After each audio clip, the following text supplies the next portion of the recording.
I kind of like the comment we all suck at the beginning. Just because you're good at your role and you're an engineer and I can fix a problem in a plant and I can work with the operators to solve a quality issue or increase rate or all of that, you can do all that and you're great in role, but that doesn't make you a good people leader. And you don't have to be good in all those technical pieces to be a good people leader. They're very, very different skill sets. And we tend to promote people who are good in those roles into leading people in that function where they're good. And we think that that magic wand, I used to say that they sprinkle foo-foo dust on you and suddenly now you're people and it's going to be okay. And it doesn't work that way. So when you move into that role, there was a lot of head scratchings for me. I knew I wanted to lead people. I knew I wanted to lead a plant. But when you got there, it was like, what do I do now? What do I do today? And so learning what it is to be a leader versus doing, that's a big transition.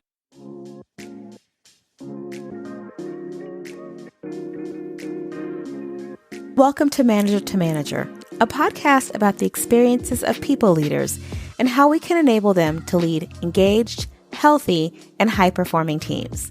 I'm Kamaria Scott, your host, and I'm thrilled to have you join us as we learn, lead, and succeed together. Welcome back, friends. You are in for a treat today. One of the common themes that we always hear when talking to people leaders is how woefully unprepared we are when we take on our first team. And the truth of the matter is, even if we take classes, there's nothing like learning from experience. And as my good friend, Ben Eubanks says, we're all terrible in the beginning. So in today's episode, I'm excited to introduce you to a guest who, through her own experience, is going to help you with a couple of those life lessons. If you master these, you'll be an amazing people leader. And so I'm excited to welcome Jen Rohne to the podcast. Jen, welcome.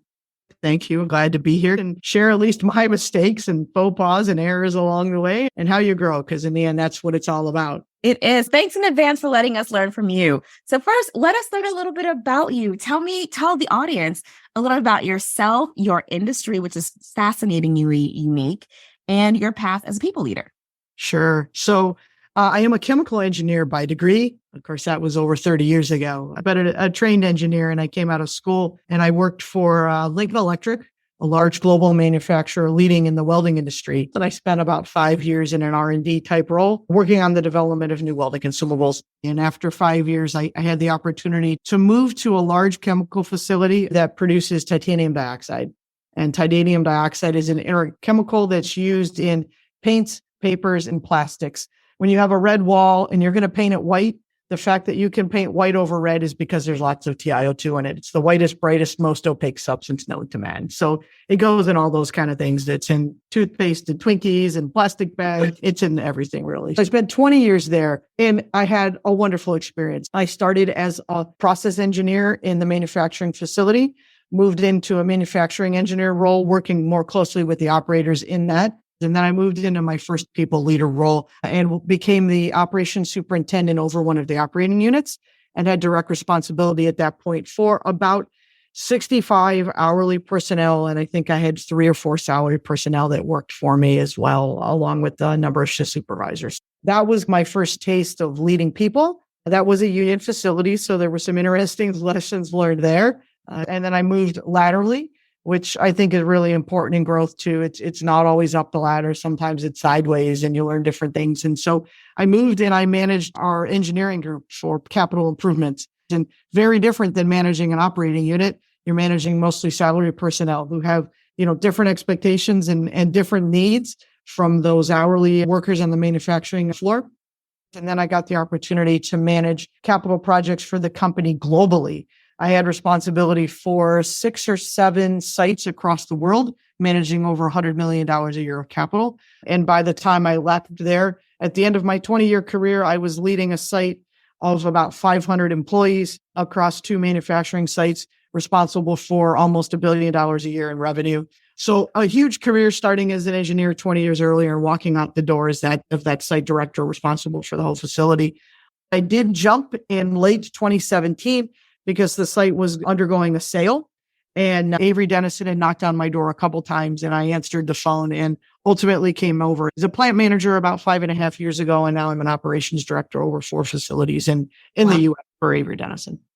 That is truly amazing and just honestly a wonderful journey through your career, starting from an individual contributor coming straight out, doing your job to leading multiple sites. And so there's lots to learn, I'm sure, in your journey from where you started to where you are today. What I'm really excited about is, as we prep for this conversation, we did take it all the way back to the beginning. We took it back to the leader you are today and the leader you were then are two different people. And I think it's important that I even stop and say, the way that you came to me as a guest is I was at a conference on a panel with your HR leadership and was asking if there was anyone in your organization that was really representative of great people leadership. Your name immediately came up and she said so many wonderful things about you that I immediately was like, please connect us so that we can have a conversation. So there is something, the story that you told, that you have been recognized as an amazing people leader across all of that journey.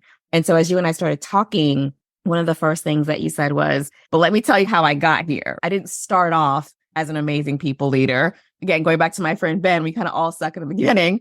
And so there's some lessons that I learned that shaped how I lead people. I'm excited to go back to a couple of those lessons and talk through what they were, what you learned from them, and how they shaped you. Let's go back to maybe one of the first ones that you learned as you first took on a team. What was that and what did you learn from it? Yeah, I kind of like the comment. We all suck at the beginning because just because you're good at your role and you're an engineer and I can fix a problem in a plant and I can work with the operators to solve a quality issue or increase rate or all of that, you can do all that and you're great in role, but that doesn't make you a good people leader. And you don't have to be good in all those technical pieces to be a good people leader. They're very, very different skill sets. And we tend to promote people who are good in those roles into leading people in that function where they're good. And we think that that magic wand, or I used to say that they sprinkle foo-foo dust on you and suddenly now you're people and it's going to be okay. And it doesn't work that way. So when you move into that role, there was a lot of head scratchings for me. I knew I wanted to lead people. I knew I wanted to lead a plant. But when you got there, it was like, what do I do now? What do I do today? And so learning what it is to be a leader versus doing, that's a big transition. One of the things I learned very early on, and I had an HR manager who was key for me in this, in helping me understand setting expectations and holding accountability. People tend to shy away from that, especially the accountability, because we think back to school when we got in trouble or you got a detention. It was always had a negative connotation to it. What he helped me understand is that setting expectations and then holding accountability really is a positive outcome. And you're setting an employee up to be successful by telling them what those guardrails are, where they can make those decisions or where they have to behave or act. And then it's ultimately their choice on what they do with it. So what Mike helped me understand, and this was a union facility, right? So there's clear rules about if you're going to have an accountability discussion with someone because an employee, didn't follow the procedure and made a mistake that resulted in this case, it was an environmental incident because an operator didn't follow the sequence and didn't pay attention that the machine didn't switch the way it was supposed to. And ultimately there was a dust release in the plant. So that drove an accountability discussion. And the union steward to be in there with them. They're representing that person. And Mike really helped me prep for that. What he said is, you have to not think about this as discipline. This is not discipline. This is corrective action. And you have to look at it from this lens. This is having a conversation about, tell me what happened that night. What did you do? What did you not do? What do you remember? What did you look at? Did you check this? I had my facts. I knew what had happened, but I kind of said, what happened? What could you remember? And had that employee walk them through it. And then when I said, okay, did you go back and check this? Did you go back and confirm that? Well, no, I didn't. You're supposed to do that. Yep. That's part of the standard process. Okay. So is it safe now to say you didn't do that night? Do you know what happened because of it? Yeah. Okay. The bag house filled up. It was the rupture disc and I did that. That's unacceptable, right? Yep.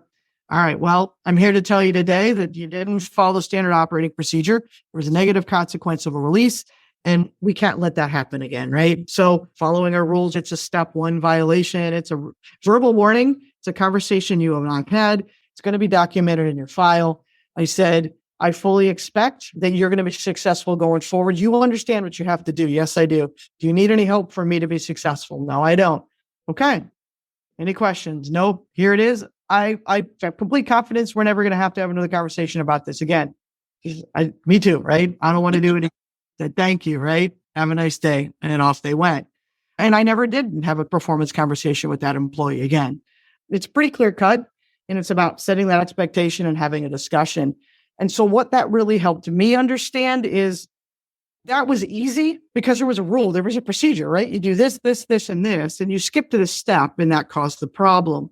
Right. It's harder to have an expectation discussion with somebody managing a project or managing a customer relationship or driving an initiative in the plant, whether it's improving quality or productivity. Something that's less concrete, that's a little more difficult to set the expectations. So it was actually nice to start easy with that one.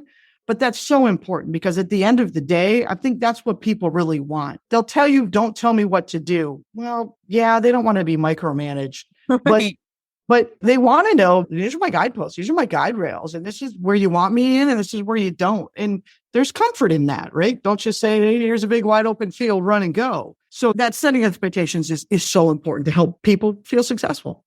There's a couple things that stand out to me from that conversation. One is, one of the places where we see managers shy away is what they perceive to be difficult conversations. I think the conversation around performance is probably, in all the years that I've been with managers, the one that they do find the most difficult.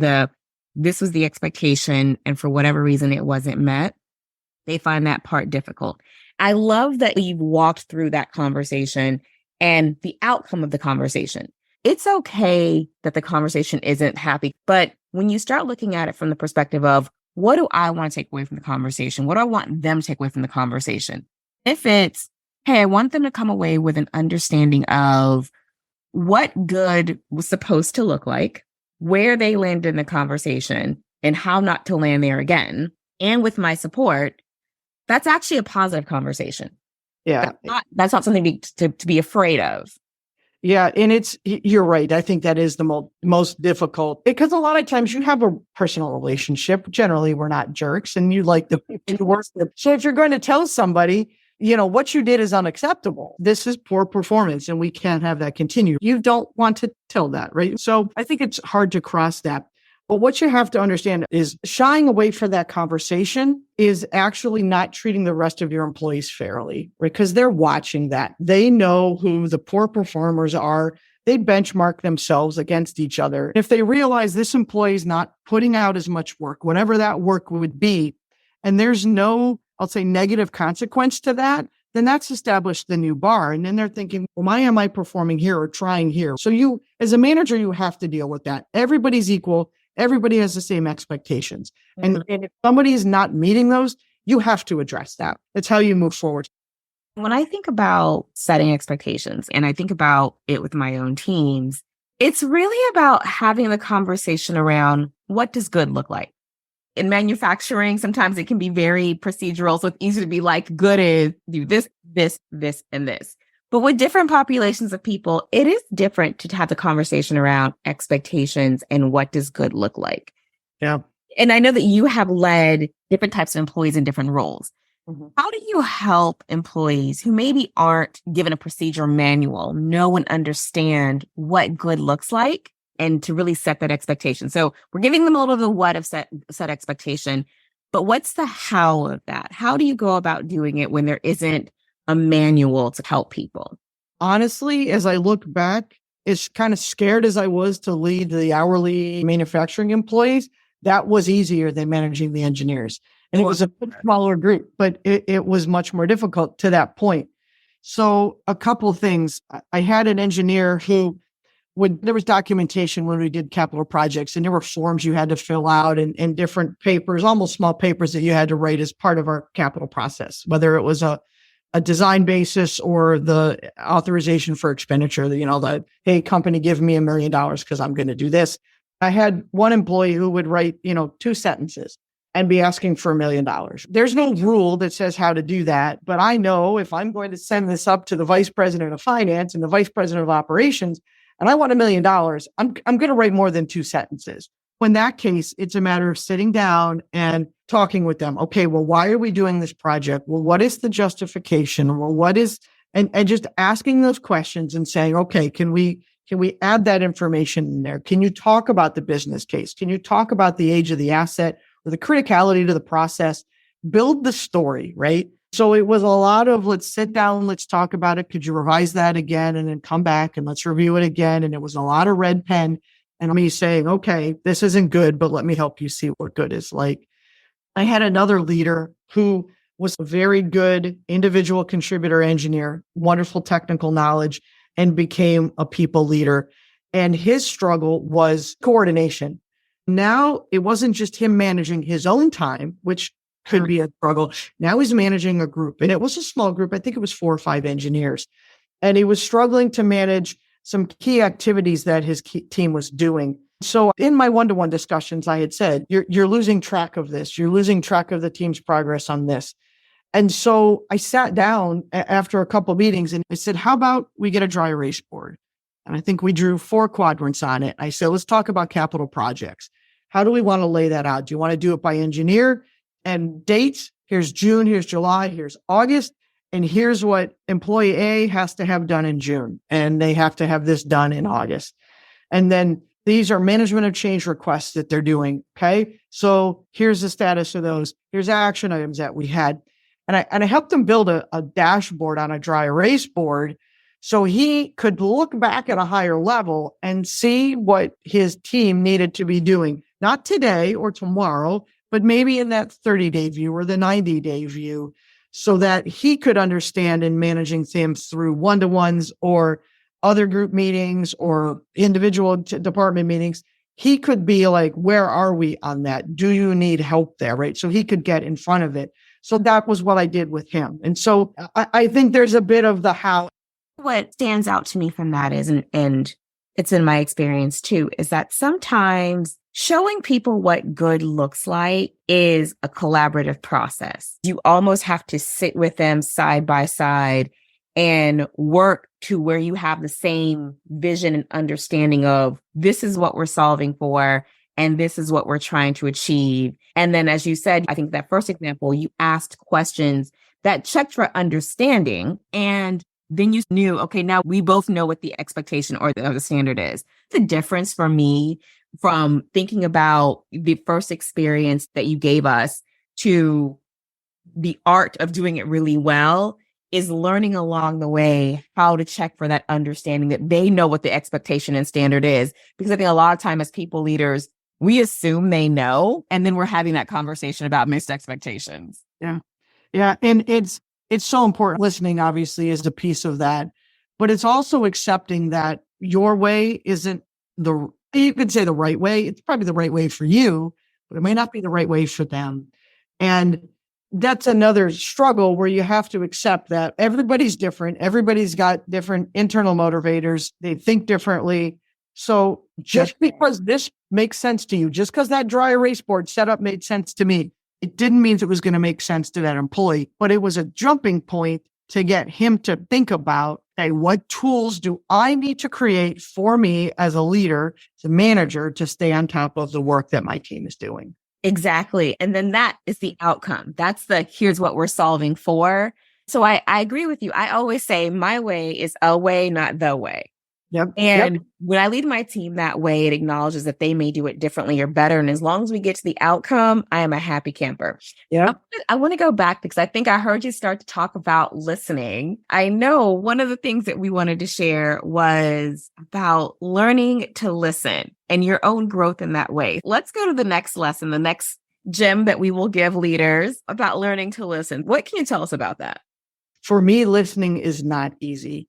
And I've always been someone who struggled and in times would actually butt in or not let people finish the sentence for them, or not let people answer. And I don't think I even noticed it. It was just a behavior. And in I think it was 2017, when I moved into the site leadership role permanently, I went through a series of leadership assessments.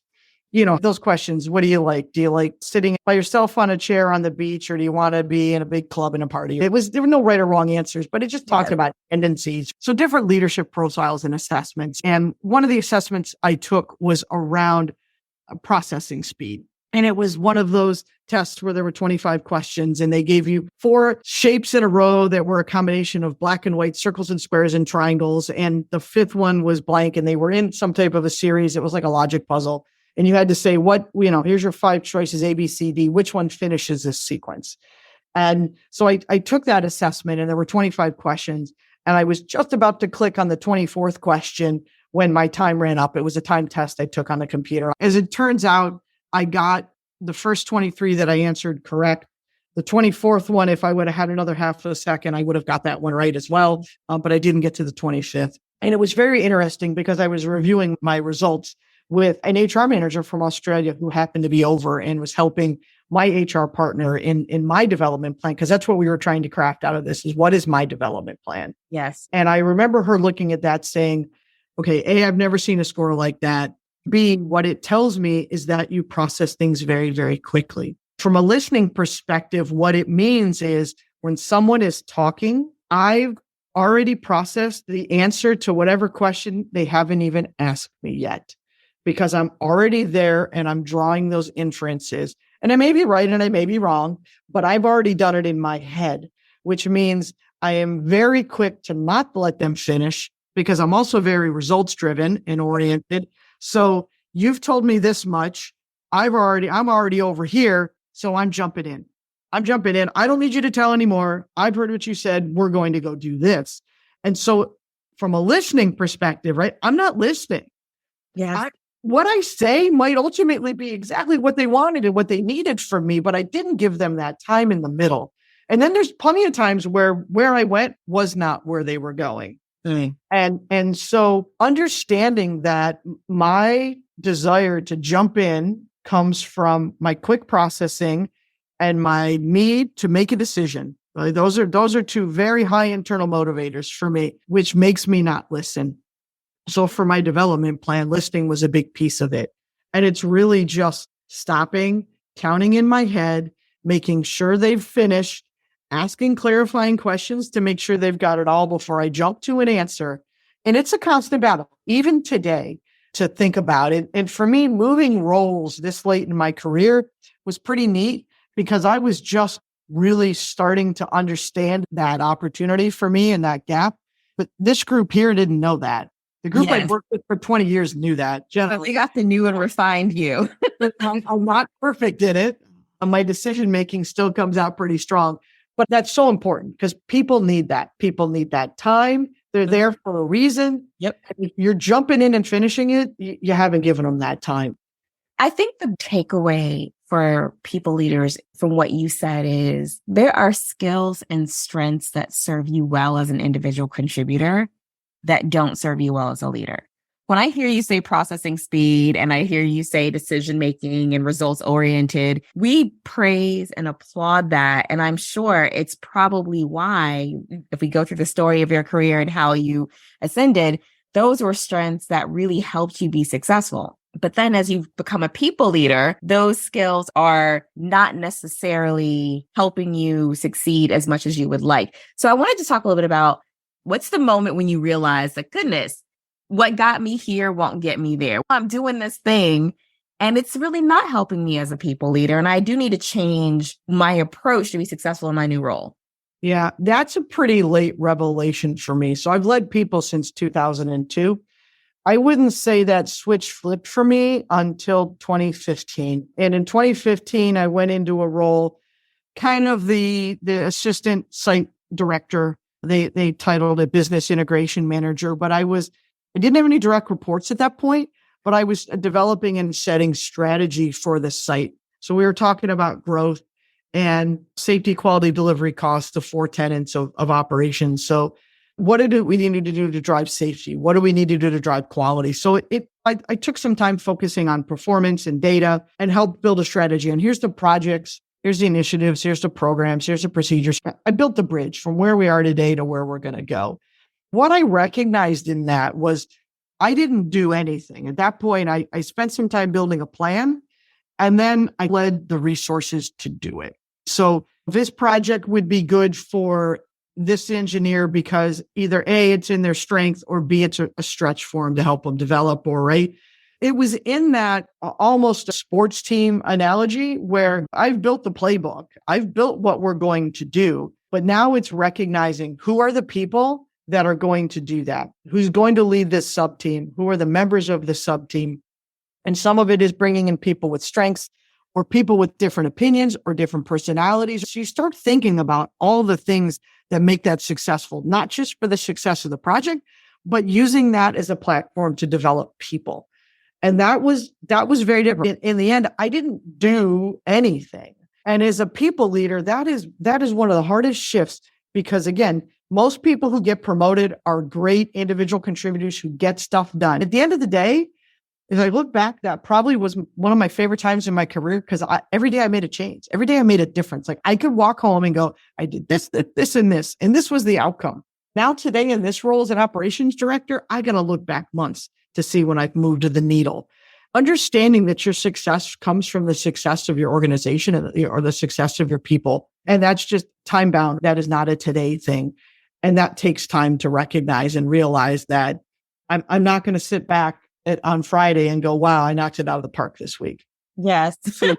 Might not have done anything. That's hard for somebody who was really good at an individual contributor role. I look back on this plant 5.5 years after I've been here, and I can see how different it is. And I've got all kinds of measurements that show me that, but I don't see that on a daily or a weekly basis. And that's an incredible shift. The climb to getting recognized as a people leader is about being high performing, achieving individual contributors who get stuff done personally. If you give it to me, it's going to get done. And then that shift to you're not doing the work. You should not be doing all of the work. You shouldn't be doing most of the work. And knowing that all of the strengths and skills that made you so successful in that way, the role has shifted.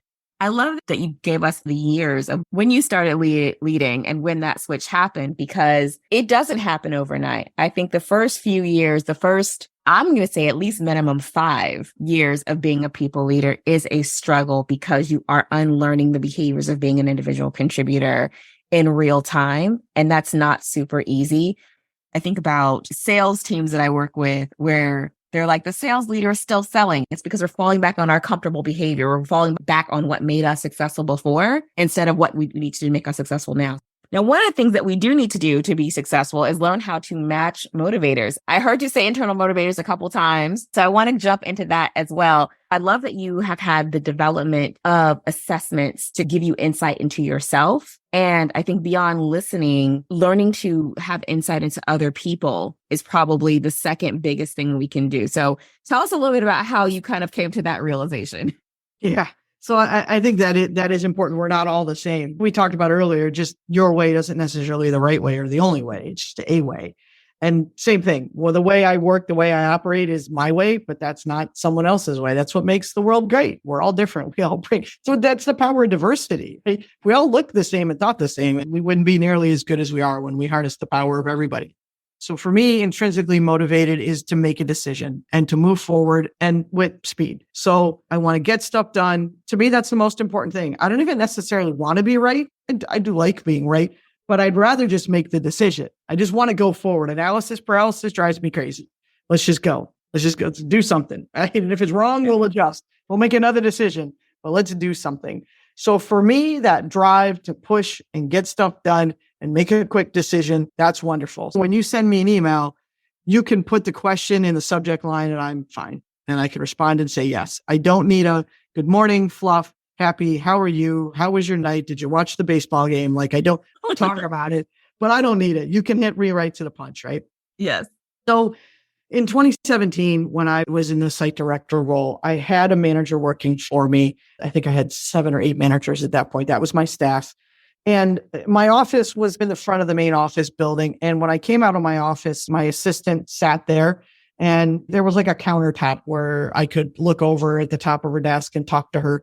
And her habit was when I would walk out, if I came off of a conference call or a meeting, she would leave notes on the corner of that counter. And it might be a message, this person called, please call them back, or a Post-it note. Danny stopped by, please go see him. And I found that most mornings, because I usually had an early mornings call, most mornings when I would come out between 8 and 8:30, there was always a note to go see this one specific individual. And she was really good. There'd be a time, 7:50, so-and-so stopped by, would like you to go see them. So, okay, first day I'm like, this is really cool. I have this assistant. I'm in a big fancy office, right? I've got these notes for me, so I'll go do this. I went to their office and said, yeah, what's up? Karen said, you want to see me? Okay, I just wanted to run this past you. And they would spend 30 or 45 seconds telling me what happened last night and what decision they've made and what they were going to do. And I'd be like, oh, yeah, okay, great. Sounds good. Okay, thank you. And I would leave. Next morning, I'd come out. There'd be another message. Go see this individual. Okay. And it would be Groundhog Day, right? We'd repeat it again. And it would be what happened last night and what we're going to do today and what the timeline looks like. And this is going to be the cost. Okay, fine. After about the fourth or fifth day of this, I was actually getting irritated because I was like, I go in there. They know the answer. They've already solved the problem. They have the path forward. They know what the impact is going to be. All the right decisions are being made. I don't offer anything in here except a walk down the hall and a walk back to my office in 3 minutes of my day that I lost. That's how I was looking at this. And so it became very frustrating to me. I would continue to go, but I'm sure I probably got crankier as time went on. Sure. But probably less than a month into this, as a leadership team, we did another assessment. It was called the Print Profile, but it talked about your internal motivators and your detractors. And so when you did it, it talked about the things that you really thrived on. So for me, what are the things that ticked my box? Like, whoa, and I am happy when I can do this, this, and this. Jen is happy when I can make a decision very, very quickly. And this is what motivated me.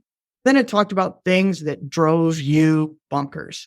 One of the things that drove me bonkers, still does, is needy people that come hang on you. Please help me. That inability to make that decision on your own just drives me nuts. So we look at this other individual's print profile, and their internal motivator was to be heard and understood and reach that, I'll say kumbaya, reach that sense of belonging. And that was internally motivating to that individual. And in that assessment, when I looked at that, what I recognized that their internal motivator was my nails on the chalkboard detractor. Sure. And they weren't looking for me to make a decision. That was never the intent of that. To my assumption, they had already made the decision. They were looking for that affirmation and that 45-second communication touch point to gain that consensus, to be heard. That was it. When I recognized that, it was so powerful to me because then that Post-it note in the morning wasn't as irritating. I'd be like, okay, it's going to take me 2 minutes. I'm going to walk down the hall. They're going to tell me their piece. I'm going to shake my head. Maybe once in a while I ask a question. Everybody's happy and I go back to my office. That 2 minutes was so important and so motivating to them. And not giving that 2 minutes would be a huge detractor, a huge dissatisfaction for that employee. So I had to recognize, even though it drove me nuts, I needed to do it. Because I needed to do that to help that person be successful. That's my role as a leader, is not to impose my needs upon them, but recognize what they need from me. And that was just such a neat little flip for me. I always say I love this, and I truly love this, because the greatest lesson you can learn as a people leader, the most impactful thing that you can do is know yourself, know other people, and know how to flex to meet the needs of other people. I think anyone in a leadership role who can't learn to see and understand the needs of others and learn how to adjust their behavior accordingly is always going to struggle. When people look back and wonder, what are the important things we should teach new leaders or even leaders who are currently leading that need to be more successful, it's exactly what you just said. It's the ability to look at a situation, wonder, what am I missing? And even to know, why am I irritated by this? Because as people leaders, we all have those moments. There's times when I'm in meetings and I'm just sort of like, I feel like there's someone scratching at a chalkboard. And I have to ask myself, what's happening with my motivators or detractors that this is setting me off internally? What is this other person really trying to communicate? What's the real need here? And to the extent that I can figure that out for myself and I can figure out their need and how to meet their need in a way that doesn't make me crazy, right? We are a happy team, because teaming is about working together. Leading people is about influencing them. And when they feel like their needs are met, then they are more willing to do the work that we need to do. And we're influencing them in the right way. So I love that you're able to kind of talk through that and explain it in a way that probably a lot of us experience, but maybe we don't always talk about it that way in training. This is why we do assessments, whether it's the print profile that you used or whether it's DISC or Myers-Briggs. There's a number of assessments that people can take, but it's really about understanding each other, understanding yourself, understanding what somebody else might need, and then being able to meet them where they are. So thank you for sharing that with us. Yeah, no, you're exactly right. I cannot manage every single employee the same way. You just can't. And it's not that you're being unfair. There's somebody that I can shut the door and yell at because that's ultimately how I have to get their attention. I'm not going to hurt their feelings. There are other people I did that. Forget it. I would shut them down. Potentially they're looking for another job. And you have to recognize that because they're not the same. They're not the same. And that's hard because first of all, it's hard just to learn how to manage people. So then once you figure it out, you're like, here's me. I'm a people leader and this is what I do. And then as you grow, you're like, no, that style will work here, but you need to do this, this, and this. And it's always changing. You're always learning and you misstep and it's okay. To me, that's another big lesson as a leader. You have to acknowledge that you're not perfect, that you don't have all the answers and that you make a mistake. Yes. And there's nothing wrong. You have to say, that is my bad. I am sorry. I remember early on in COVID, we were all remote. And so the leadership team was remote and there was only one or two of us in here every day and we were rotating. So most of the time when we met, it was remote and we had a meeting and nobody had done the actions that they were supposed to do. And we were going through this list and it was like, I haven't done it. I haven't done it. I haven't done it. And I exploded on my whole team on a Google Meet call. And I just was like, that's it. We're done. Nobody has done what they're going to do. I said something snarky and I slammed down the phone on a Meet call. And my HR manager called me after it happened. It was like, hi, Jen, let's talk. It was good because I think it was a development activity that no one had done it. So she was mad they hadn't done it too. So she was like, well, maybe not the best approach, but yeah, they're clearly not getting that this is important and they can't just keep blowing it off. But she said, I could see you. Even though we were on Meet, she said, I could see you stewing. And I knew the kettle was going to blow. The next day when we had a meeting, I started with, okay, let me just talk about my behavior yesterday. I am sorry that I popped off. Wasn't my better moment. So I apologize for the way I behaved. I don't necessarily apologize for what my message was. This is important. We're doing this to develop our people. These are important. We have to spend as much time on our people as we are on our process, and we're not. And it's not acceptable. And I want you to understand that. Yeah. I lost my temper, so that wasn't good. So I'm sorry. That was it. Moved on. Nobody was mad. But I just felt it was important to say, look, that wasn't one of my better moments, and I'm sorry. There are moments like that for all of us. I think I was in an episode and I talked about, I had a moment when I snapped at someone and I had to go back and say, I'm so sorry. That was out of character for me. What's encouraging about the way you have told this, and I appreciate your candor and willingness to share your experience, is that we never stop learning. You've given us a lot of dates to help us contextualize your leadership journey over time. And it's not just new leaders who need support and continuing to learn. It's current leaders. I hear all the assessments and development plan. I heard that continuously through the conversation.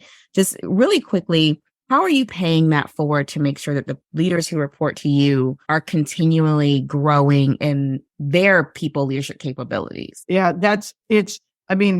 I have one-to-ones every month with everybody that works for me, right? So they've got that personal time and that's their time with me. That's not my time to say, where are you on this and where are you on this? I use a primer for that discussion to get them to think about leading questions about what they want to talk about and not just project-based, but what's going well, what's not, what's off track, what could you do differently, what developmental opportunities are you working on, how are your people, where are your struggles there? So I lead by example to an extent there.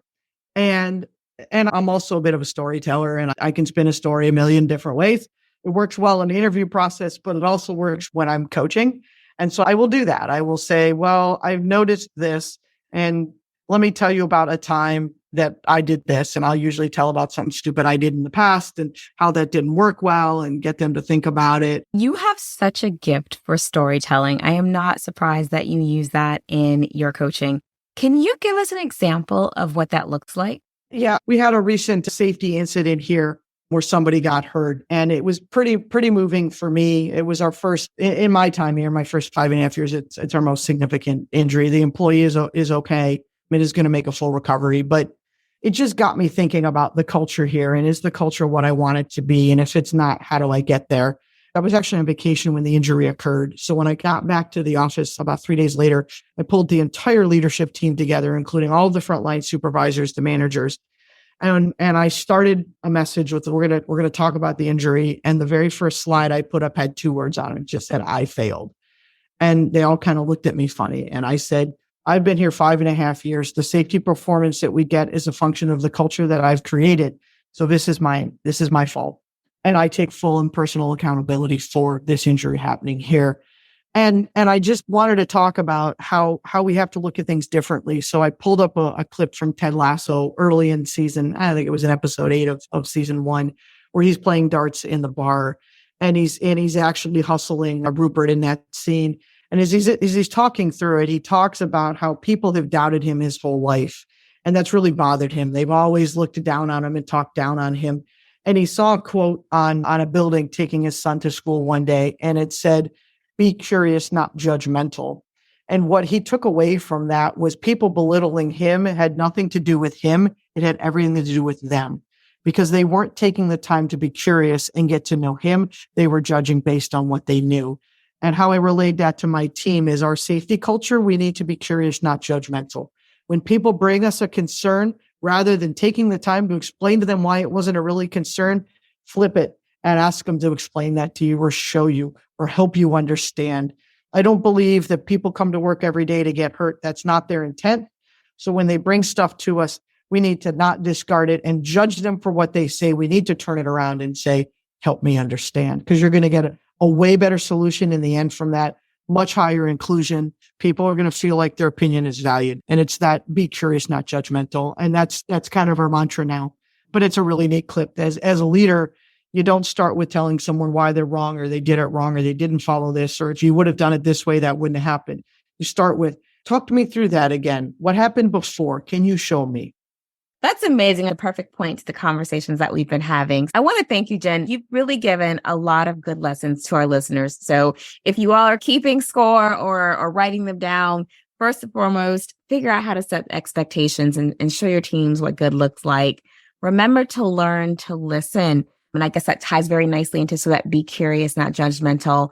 Know yourself, know your teams, figure out how to flex and lead each of them differently, and continue focusing on those development needs. And if you can do those 4 or 5 things, you are off to being an excellent people leader. So again, thank you, Jen. Thank you for joining us. Thank you for sharing your experiences with us and helping us learn a couple lessons along the way. Well, awesome. Thank you for taking the time to listen to my long-winded stories, and appreciate the opportunity to share. It's all about getting better and learning, and training is training, but you pick up a snippet somewhere and you apply it to what you do, and that made you better. And that's a good day. Thanks for that. All right, you all. Thanks for listening. Have a wonderful rest of your day or week. And we'll see you next time on Manager to Manager.